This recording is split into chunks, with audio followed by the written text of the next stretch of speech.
অন্যের নামে থানায় মামলা করতে গিয়ে নিজেই ফেঁসে যান বিএনপি নেতা থেকে আওয়ামী লীগের এমপি বনে যাওয়া ব্যারিস্টার শাহজাহান ওমর। জানা গেছে বৃহস্পতিবার সকালে বরিশাল থেকে ঝালকাঠির রাজাপুর যাওয়ার পথে তার গাড়িতে হামলার ঘটনা ঘটে। এ ঘটনায় বাদী হয়ে কাঠালিয়া থানায় মামলা করতে যান শাহজাহান ওমর, কিন্তু অভিযোগ নেওয়া তো দূরের কথা, ওই থানায় আগের একটি মামলায় তাকে গ্রেপ্তার করে police.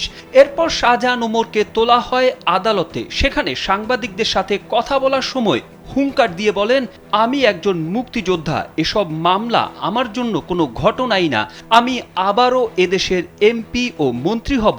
Double million offer Walton fridge কিনে পেতে পারেন 20 লক্ষ টাকা, রয়েছে কোটি কোটি টাকার নিশ্চিত উপহার। এরপর আদালত থেকে নামার সময় শাহজাহান ওমরকে লক্ষ্য করে জুতা ও ডিম নিক্ষেপ করে বিক্ষুব্ধ জনতা। পরে দ্রুত আদালতের নির্দেশ অনুযায়ী পুলিশ তাকে কারাগারে নিয়ে যায়। এছাড়া ব্যারিস্টার শাহজাহান ওমরের শাস্তির দাবিতে বিভিন্ন এলাকায় বিক্ষোভ মিছিল করেছে বিএনপির নেতাকর্মীরা।